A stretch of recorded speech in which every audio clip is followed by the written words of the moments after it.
guys, it's me, Stacy. Welcome to our next Coffee, Tea, and Meat. And as usual, I have my coffee and I have my knitting. And chances are I might drink the coffee, but the knitting's going to get left untouched. We are going to interview Carol today. Now, most of you know Carol as our merchandiser extraordinaire on the gift shops of the shop, and she helps on the yarn side of the shop. But Carol started with Craftworks as an artist. She is no longer producing art for sale, but she did start as an artist, and she is a really important part of our team. So we decided Carol should be our next interview. Hi. Hi, Stacy. Thank you for having me. We're so excited. This is a fun thing. We'll make it fairly painless. Okay. We'll see. So the first thing I want to ask you is the question I asked Andy, and the question we'll ask everybody, which is, how'd you get here? What pulled you in? How did you start? How long have you been with Craftworks? How far back do you want me to go? All the way. I always enjoyed painting, even as a child. By education, I'm a school teacher. I actually taught here in Northboro for 6 years over on Beasley School. All the time painting, and I decided that somewhere around the mid-60s, calligraphy was becoming very, very popular. And so I began taking classes.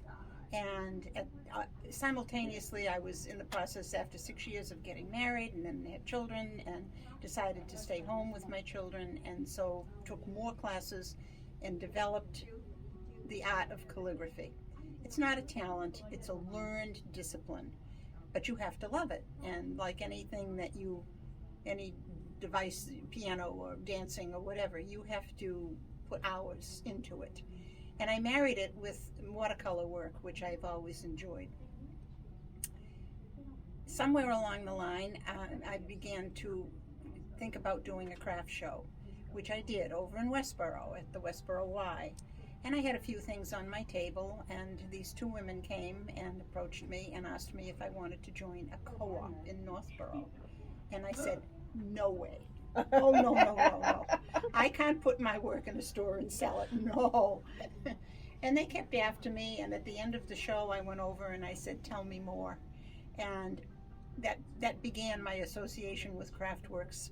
What year was that? Probably around 1980. Okay. They had moved from the old town hall in Northboro to Church Street, Pierce Street. And I came on board doing calligraphy and watercolor work, and enjoyed 27 years of a career as a calligrapher and watercolorist. And this is one of your... It's an oldie but goodie, folks. It's the little boy that I want to be when I grow up is basically the poem. But it shows the calligraphy that I did went from a color, it shaded, and it goes from various colors. And it was done with wash, which is a thick watercolor. And then these illuminated versals are also done with watercolor.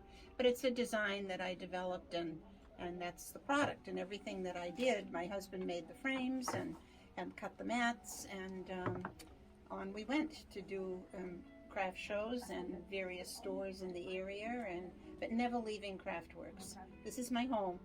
And I have come back to it. And we have suckered her back in, but we'll talk about that in a minute. We can't let Carol go anywhere. That's how I got started. Okay. All right. Well, I think you guys can probably see on the camera, we have a few of Carol's pieces. These are from her home, from her personal collection. We're no longer selling Carol, but we do still have her in the shop, and that's really, really important to a lot of us. Thank you. Okay, so what would you say your favorite project? If you had a favorite, was it watercolor, was it calligraphy, was it something for a kid? What would be your favorite thing you did? Probably the favorite thing, the most fun thing that I ever did was I started with my own family, and I did a big Sesame Street mural on the wall of the bedroom with Big Bird and Bert and Ernie and Happy Days Are Here and all of that on the wall. And subsequently, that's been painted over many times and wallpapered and so on, and it's long gone. But then I did a whole bedroom of Winnie the Pooh for my oldest grandson. And that's gone, and that got turned into a big what's the word for it? It's when it goes right around the room. Like a panoramic? Like a panoramic thing of all the Bruins at the time, the Bruins, and I facsimile their signatures and all of that on the wall. Bruins and Red Sox. And you still help with your grandkids, as I remember you were doing something for band and for costumes. That's more crafty now, yeah. But those were the fun. And my other grandson he wanted to be underwater, so the waves are up top, and then there's starfish and octopus and fish and so on his walls to this day at 18. And he doesn't want it changed. Well, he knows good art. And you have fun. I mean, it's a great outlet and release for you, I assume. Yeah, it certainly was, and I really enjoyed it. And then almost 20 years ago now, my husband died, and the wind kind of went out of my sails, and it wasn't fun anymore, and I didn't really enjoy it anymore. And about that time, Craftworks was on the brink of closing. And Andy had joined, and she had evolved as a fearless leader, which she is today. Mm-hmm. And I didn't want to see it closed. And so, long story short, ultimately we moved here, and I came along as the decorator. And that has stuck. That has satisfied all my creative urges at this time. Okay. Will I ever go back to painting? I hope so. Watercolor, just for my own pleasure, but not to sell. Not to sell. No. Okay. So the question I'm asking everybody is kind of a mistake story. I think it's so important for everyone to learn from their mistakes, and some mistakes are really good mistakes, or they taught us something. Do you have a mistake story or something? I can't say I really do, quite frankly. I got talked into being a teacher because back in the 60s, you could be a teacher, a nurse, a secretary, or I could go in the convent, being a product of parochial education. My aunt, there were a lot of teachers in the family, so, my mother kept saying, you want to be a teacher, they have summers off, etc., etc. And so I did, and, but in my heart, I probably wanted to go to art school. Had I told her in those days that I wanted to go to art school, she would have had me committed. So I think it's not a mistake that I did that, because I enjoyed it while I taught. But I enjoyed the art and the calligraphy better. More. So if you have a dream, follow it. Well, that's don't my put last it aside. question. Pursue it, and do what you really like to do, because in the end, it's where you're meant to be. So what I think everybody might find really interesting, and I didn't tell you I was going to ask this question because it just popped in my head, Okay. was every January we close the store for a week.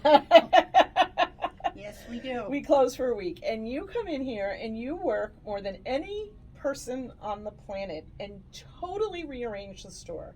What happens in your head? How does that work? It's very difficult to describe, because people say, how can I help? What can I do? And I don't work from a plan. I start with a basic idea. And this year it happened to be what's coming in. What did we order? And so we're going to have a lot of food, and we're going to have scone mixes and jams and jellies, and it's winter and everybody wants comfort. And so I decided to make that my centerpiece when you walked into the store. And then I think about, well, what else do we have a lot of? And I knew we had a lot of Naked Bee, and then the Finchberry soaps and homemade soaps and so on. So a lot of lotions and potions, I call them. So I'll put those over there. And after that, truly, it just begins to evolve. And if I can get 2 areas completely established per day, I'm on top of things. And having watched Carol do this, it is a fascinating process, and the whole staff really tries to pitch in, and Carol just comes out of her brain. You can see her artisticness in many ways. I think the creativity of figuring out flow and how to make things look the best they can. I start by thinking, where am I going to move the major props that we have in the store? Where can I give them a new look or use them in a different way? And why do I do it? Because Andy says we're going to close for 2 weeks and you're going to come up with a new plan. That's why we all do a lot of things.